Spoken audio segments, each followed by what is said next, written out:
वहीं से शुरुआत करते हैं सर। लक्ष्मी विलास बैंक मॉरिटेरियम के अंदर आ गया है, मर्जर होने वाला है डीबीएस बैंक के साथ। सवाल सबसे पहले यही बनता है सर, डिपॉजिटर्स का क्या होगा और शेयर होल्डर्स का क्या होगा, क्योंकि दो मेजर कंसर्न्स यहीं से आ रहे हैं।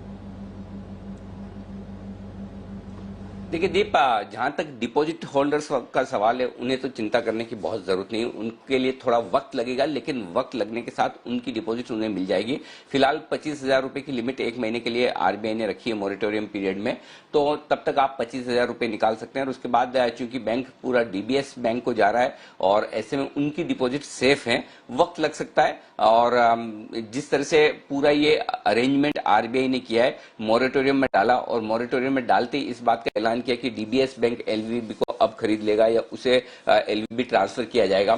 तो इसका मतलब क्लियर कट है कि प्लान ऑफ एक्शन पहले से तैयार था और ऐसे में डिपॉजिट होल्डर्स को पैनिक से बचाने के लिए आरबीआई ने ये किया है। तो जो जिन लोगों की डिपॉजिट्स हैं और जिन लोगों के सिक्योर्ड बॉन्ड्स हैं, मुझे नहीं लगता कि उन्हें चिंता करने की जरूरत है। उनके लिए क्लियर कट है, थोड़ा वक्त लगेगा, लेकिन उनके पैसे सेफ हैं और उन्हें पैसे मिल जाएंगे। लेकिन जहां तक शेयर होल्डर्स का सवाल है, ये बड़ा इंटरेस्टिंग है कि शेयर होल्डर्स को कुछ भी नहीं मिलने वाला है। इनफैक्ट आपके शेयर की वैल्यू एक तरह से आप जीरो मानकर चलिए, अभी तक जो कुछ समझ में आ रहा है, जो कुछ पढ़ा है उस हिसाब से। क्योंकि आरबीआई ने अपने सर्कुलर में ये साफ साफ कहा है कि जो मेंबर्स हैं, मेंबर्स का मतलब शेयर होल्डर ही समझा जाए, जो मेंबर्स है और जो क्रेडिटर्स है, उनके लिए अब रिजर्व्स और सरप्लस के बाद कुछ भी वैल्यू बची नहीं है। और ऐसे में शेयर्स डीलिस्ट हो जाएंगे और जाहिर सी बात है कि अगर शेयर्स में वैल्यू नहीं बची है, शेयर्स डीलिस्टिंग होंगे, तो उसके बाद आपके पास बचा क्या, कुछ भी नहीं। और जो अनसिक्योर्ड क्रेडिटर्स हैं या जिन्होंने किसी वो बॉन्ड्स खरीद रखे हैं जो अनसिक्योर्ड हैं, तो उनके लिए भी किसी तरह का पेमेंट आने की गुंजाइश खत्म हो चुकी। तो इसे एक तरह से आप अच्छी बात ये कह सकते हैं कि आरबीआई ने शुरुआत में साफ कर दिया। दूसरी तरफ से खराब बात ये कह सकते हैं कि अगर किसी कमजोर बैंक को किसी दूसरे बैंक को ट्रांसफर किया जा रहा है, तब भी इक्विटी शेयर होल्डर्स के लिए कुछ भी नहीं बचता है, अनसिक्योर्ड बॉन्ड होल्डर्स के लिए कुछ भी नहीं बचता है। ये यस बैंक के बाद दूसरा मामला है जहां पर कुछ दूसरे बैंक्स आकर किसी कमजोर बैंक को बचाने की कोशिश करें। लेकिन यस बैंक के केस में और इसमें एक बड़ा फर्क यह है दीप की यस बैंक के केस में साफ तौर पर आरबीआई ने इक्विटी शेयर होल्डर्स की वैल्यू जीरो नहीं की थी और रिजर्व सरप्लस को जीरो नहीं किया। लेकिन यहां पर इक्विटी शेयर होल्डर्स की वैल्यू जीरो की जा रही है, यानी कि इक्विटी शेयर होल्डर्स के लिए अब लक्ष्मी विलास बैंक में कुछ भी नहीं बचा है। तो ये एक बड़ा झटका है इक्विटी शेयर होल्डर्स के लिए। भले ही मार्केट कैप 450-500 करोड़ रुपए के आसपास जो भी हो, लेकिन जो कुछ भी है वो पैसा एक तरह से जीरो होता हुआ दिख रहा है। अब इंटरेस्टिंग चीज ये कि डीबीएस को ही आरबीआई ने क्यों दिया है, ये इंटरेस्टिंग बात है, क्योंकि इससे पहले दो प्रयास लक्ष्मी विलास बैंक को खरीदने के लिए हो चुके हैं। जहां तक मुझे याद है, एक प्रयास इंडिया बुल्स हाउसिंग ने किया था। इंडिया बुल्स हाउसिंग के पास 5% स्टेक भी है, 4.99% स्टेक है, और उन्होंने पूरा प्रयास किया था। मुझे अच्छे से याद है 900 रुपए के आसपास जब इंडिया बुल्स का दाम होता था, तब उन्होंने मर्जर रेशियो भी अनाउंस किया, ड्यू डिलीजेंस भी किया, और उसके बाद आरबीआई ने मना कर दिया। अब इंटरेस्टिंग चीज है कि आरबीआई ने तब इंडिया बुल्स हाउसिंग को मना किया कि नहीं, वो लक्ष्मी विलास बैंक उन्हें नहीं देना चाहते हैं, और अगर दिया होता तो उस समय इंडिया बुल्स हाउसिंग का 900 रुपए का दाम था। आज देखिए भाव क्या हो गया है, इंडिया बुल्स का भी भाव देख लीजिए, लक्ष्मी विलास बैंक का भी देख लीजिए। लेकिन उन्हें मना करने के बाद एक और क्लिक्स पार्टनर्स, उन्होंने 1450 करोड़ रुपए में लक्ष्मी विलास बैंक को खरीदारी करने की अपनी बिड रखी थी, वो भी आरबीआई ने मना कर दी। वो दोनों बिड मना करके आप डीबीएस को दे रहे हैं, और वो भी तब जब डीबीएस जीरो वैल्यू दे रहा है। ये बड़ा इंटरेस्टिंग है। इक्विटी शेयर होल्डर्स के लिए जीरो वैल्यू है, अनसिक्योर्ड बॉन्ड होल्डर्स के लिए जीरो वैल्यू है, लेकिन उसके बावजूद दो बेहतर प्रपोजल नहीं देकर फाइनली अब लक्ष्मी विलास बैंक के लिए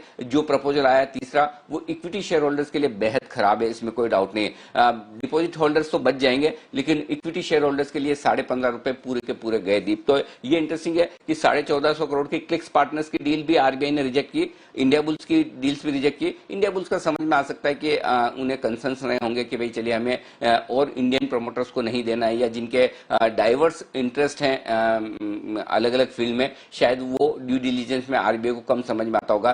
क्लिक्स पार्टनर्स वहां मना किया, वो इंटरेस्टिंग है, जबकि वो 1450 करोड़ रुपए देने को तैयार थे। आज भी देखिए, आज की मार्केट कैप से लगभग 3 गुना वो होता पैसा। लेकिन अब जो भी है, इस वक्त जो लक्ष्मी विलास बैंक में जो डेवलपमेंट हो रहे हैं, वो वाकई में चिंताजनक है बैंकिंग सिस्टम के लिहाज से। इस लिहाज से तो मेरे लिए एक सिंपल सिस्टम ये बचता है दीप की, इसका मतलब है टॉप के 5-7 बैंक सेफ हैं अगर मैं वहां पर शेयर खरीद कर रखता हूं, या मैं अनसिक्योर्ड बॉन्ड, क्योंकि आपने देखा जो अनसिक्योर्ड बॉन्ड्स और A1 बॉन्ड्स जो यस बैंक के थे उनके भी बॉन्ड होल्डर्स के पैसे लगभग जीरो हो गए। तो ऐसी सिचुएशन में अगर आप बैंक को पैसा उधार देते हैं या बैंक का शेयर खरीदते हैं और वो पैसा आपका 100% रिस्क पर है तो ये आपके लिए क्वेश्चन मार्क उठाता है। अब इसमें दो चीजें हो सकती है। पहली चीज तो है कि आज बैंक निफ्टी बैंकिंग शेयर इस बात को लेकर दबाव में हो कि लक्ष्मी विलास बैंक भी गया, एक के बाद एक कई सारे बैंक्स ऐसे हैं, आज भी कुछ बैंक्स ऐसे हैं जो 5, 7, 8, 10 रुपए में ट्रेड कर रहे हैं। प्राइवेट सेक्टर बैंक्स की मैं बात कर रहा हूं।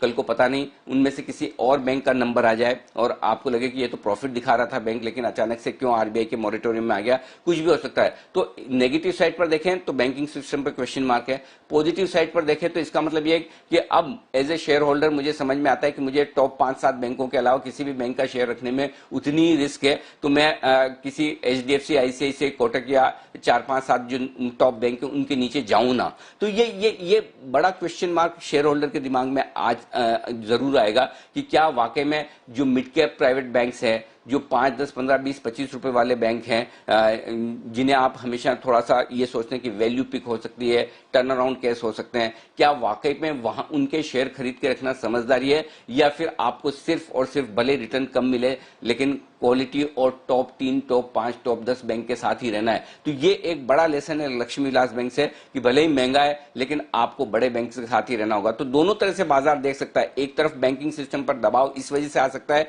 कि एक बैंक और मुश्किल में, और दूसरी तरफ ये कि पॉजिटिव साइड पर ये कि मुश्किल में है लेकिन आरबीआई का क्विक एक्शन हुआ है और प्लान्ड एक्शन हुआ है। और दूसरा ये कि फिर ऐसे में बैंक निफ्टी और बैंकिंग शेयर तो दिग्गजों से चलते हैं और दिग्गजों के लिए तो ये अच्छी खबर है कि जितने कमजोर बैंक कम हो उतना बढ़िया है। अब डीबीएस को के लिए ये अच्छा है कि वो हिंदुस्तान में पैर जमाना चाहते हैं, रिटेल में जाना चाहते हैं। लाइसेंस लेने से बेहतर है कि किसी एग्जिस्टिंग कमजोर बैंक में जहां आपको एक वैल्यू मिल रही है। और वाकई में इसमें कोई डाउट नहीं कि डीबीएस को तो वैल्यू मिली ही है क्योंकि उनके पास लाइबिलिटीज नहीं आ रही है, उनके पास इक्विटीज नहीं आ रही है। उसके बावजूद उन्हें लक्ष्मी विलास बैंक के सारे इंफ्रास्ट्रक्चर ब्रांचेस पे उन्हें वो मौका मिल रहा है। तो मुझे लगता है डीबीएस के लिए ये एक अच्छी डील है। आरबीआई को कोई न कोई किसी न किसी को ढूंढ कर देना था, आरबीआई ने वो काम किया। इस पूरे एपिसोड में अगर मरे हैं तो लक्ष्मी विलास बैंक के शेयर होल्डर्स और अनसिक्योर्ड क्रेडिटर्स, उनके लिए आज का दिन बेहद खराब है।